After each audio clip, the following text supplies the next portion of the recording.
NATO Secretary-General Mark Rutte is in Kyiv today for talks. This just after a drone strike on a bus travelling between Moscow and Simferopol in Russia-annexed Crimea killed at least 7 people and wounded 11. Ukraine also struck an oil terminal in Saint Petersburg, and this just as the city prepares to host an annual international economic forum there, promoted by President Vladimir Putin. Well, I'm joined by our international affairs editor, Kethevane Gorjestani. Hi, Kethevane. Hello. These strikes then on St. Petersburg, how do you think how significant they are? Look, this was a major attack by the Ukrainians on Russian soil. 3 major strategic sites were struck in Russia, 2 of them in St. Petersburg, the Petersburg oil terminal, as well as the Kronstadt naval base.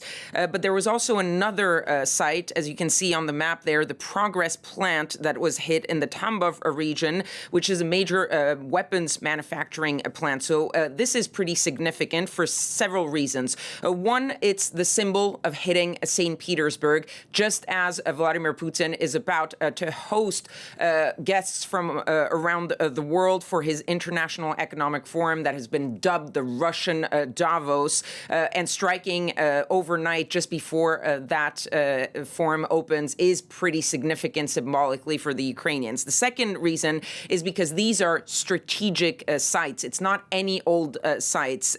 They hit Russian oil production facilities, which is, in a way, an attempt to stop the funding of the war effort for the Russians. We know that they use a lot of their oil revenue to finance their war efforts, and disrupting the weapons production, as we see with the hit on the Progress plants where weapons are manufactured. The final reason why it's significant is the distance from the Ukrainian border from these sites. And that's something that Volodymyr Zelensky, the Ukrainian president, insisted on in a post he made on X. He said and gave specific distances. The distance from Ukraine's state border to this facility of Russia's oil industry is about 1,100 kilometers. He also gave the distance for the Progress plant, 600 kilometers. And he finishes his post by saying Ukraine's plan for long-range sanctions is being implemented exactly as needed. That is a strategy of Ukraine using more and more these long-range drones. Last month, they had already struck an energy plant more than 1,400 kilometers deep into Russia in the west. And Ukraine is really amping up, stepping up those long-range strikes. And that is,